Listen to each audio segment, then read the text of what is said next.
Somebody asked me to help them with eyeshadow for smaller eyes. My eyes are, I would say, on the smaller side, but I can make them look a lot bigger because I increase the surface area of my eyes. We'll talk about what that looks like and how you can implement it on yourself. I start with the brows. They frame the eyes, and it's really important that they hit certain marks of the face. Back in the day, people said start the brows right here. We now know that we want to start our brow right here. It should go all the way into the bridge of the nose. Your brows should also be very architectural. When they are too curved, when they stop short, that's going to be distracting. The way that we increase that surface area is by putting the arch out here. That just gives you this like beautiful lift in a way that you're not surprised. So that arch isn't right in the middle of your eyeball. So think about it. So when I come out here, go straight down here, that's where that tail starts. Instead of the peak being right here, I'm extending the peak all the way to that line. Now, can you see how that's pulled out my brow? Obviously, they're not brushed up. It's so subtle.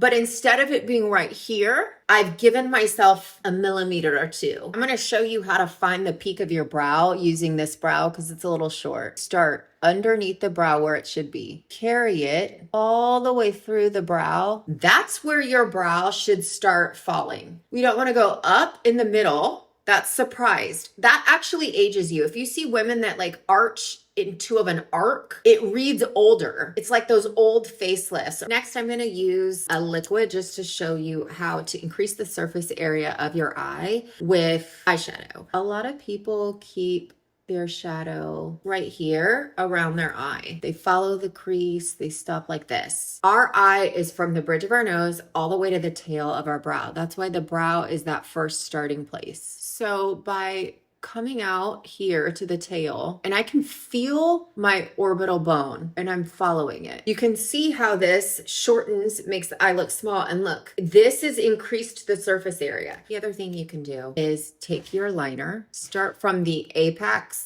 or the tallest point of your eye, going above the lash line. Can you see right here? It doesn't need to be a cat eye. I'm not actually leaving the orbital socket, but I can feel the bone right there. I'm going to the bone. Now, what have I done? I've increased that surface area versus following my eye down and taking it all the way in. Small little baby eye, nice big eye. And then lastly, putting lashes that go up and flare out. That's also going to do the same thing by lifting it up. And then you can put something a little bit brighter here, a little bit brighter there. That opens up the inside of the eye. So if your eyes are wide set, that would be something I would avoid. Remember, light is going to create space. It's going to come forward. Dark is going to close off. Putting liner right in that water line will close off. So if you like a liner on the bottom, increasing the surface area of the bottom. Remember, we have two lids. So look, now I've utilized the lid space here to do liner instead of like a tight line. Two lids,